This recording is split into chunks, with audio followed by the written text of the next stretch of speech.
இன்னைக்கு என்ன இல்ல? அனல் இல்ல. இன்னைக்கு என்ன செய்ய முடியல? திறப்புல நிக்க முடியல. இன்னைக்கு அதனால இன்னைக்கு பலிபீடம் அணைஞ்சது கூட தெரியாதபடி. ஆனா இப்ப அடையாளம் இருக்கு.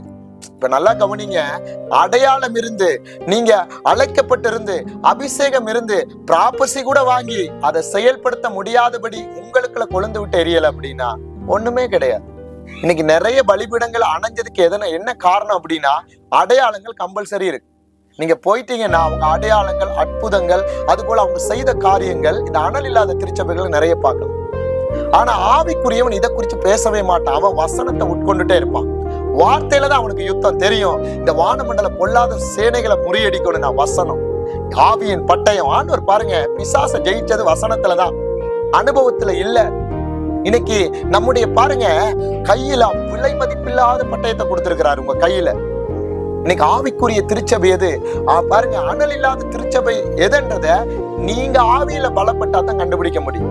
இன்னைக்கு அதான் சொல்றேன், பிசாசும் ஊழியம் செய்யுது. ஏன்னா அவனும் கொஞ்ச காலம் மாத்திரம் அவனும் தந்திரமா செய்யறான்.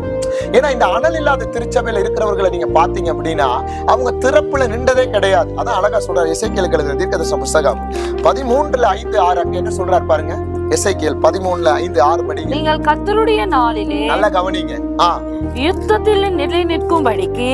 கர்த்தருடைய நாளில யுத்தம்னா என்னமா ஆண்டவர் சொல்றாரு? கர்த்தருடைய நாளில யுத்தத்திலேனா இந்த அனல் இல்லாத திருச்சபைகள் பிரபலத்தை தேடி ஓடினவர்கள். இந்த அனல் இல்லாத திருச்சபைகள் தங்களுக்குன்னு சொத்து சுகம், அதுபோல தங்களுக்குன்னு ஒரு கூட்டம், தங்களுக்கு தாங்களை மேய்த்தவர்கள், பலிபீடத்துல அக்கினி எரியாதவர்கள், அதுபோல மற்றவர்கள்ட்ட போய் எண்ணெய்களை வாங்கி, அப்படின்னா அவர் ஒரு நாளைக்கு நல்ல பிரபலமாயிட்டான்னு அவரை கூப்பிட்டுக்குவாங்க. இன்னொரு இடத்துல இதை விட பிரபலமாயிட்டேன்னா இவங்க வாயால அவங்கள குறிச்சு பேசி பேசியே தங்களுக்குள்ள இருக்கிற பலிபீடம் அணைஞ்சிருச்சு. அது எழும்ப மாட்டேங்குது. அது கொஞ்சம் எழும்புது. ஏன்னா என்ன வேணும் இல்ல? அபிஷேகத்தை வசனத்துல போட்டு முழங்கால நிக்கல, உள்ள தேவ சமூகத்துல காத்திருக்கல. அதனால இவர்கள் பாருங்க, கர்த்தருடைய யுத்த நாளிலே வாசிங்க, அடுத்தது வாசிங்க. நிலை நிற்கும்படிக்கு திறப்புகளில் ஏறினதும் இல்லை. இஸ்ரவேல் வம்சத்தாருக்காக சுவரை அடைத்ததும் இல்லை. இஸ்ரவேல் வம்சத்தாருக்கான யாரு? தேவனால மீட்கப்பட்ட ஜனங்களுக்காக திறப்புல நின்று ஜெபித்தது இல்லைன்னு நாங்க பாக்குறோம். ரொம்ப கவனம். இந்த காலம், கடைசி காலத்துல நீங்க தனிமையா இருந்தாலும், அழைக்கப்பட்டு நீங்க எந்த அழைப்பா இருந்தாலும், அபிஷேகம் பெற்றிருந்தாலும், உனக்கு கொடுக்கப்பட்ட பலிபீடத்துல அக்கினி எரிஞ்சிட்டே இருக்கும். ஏதாவது ஒண்ணு செய்துட்டே இருக்கு. டைரி வாங்கு, கிறுக்கு, எவ்வளவு ஆண்டவர் பேசுறாரு அவ்வளவு எழுது எழுது எழுது.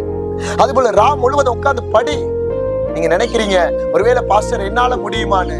நீ அந்த பலிபீடத்தை ஒரு தடவை எரிய வச்சுட்ட அப்படின்னா அதுக்கப்புறம் ஆண்டவர் ஒண்ணு எரிய வச்சுட்டே இருப்பார். ஆனா அணைஞ்சிருச்சுன்னா திரும்ப அனல் முட்டுறது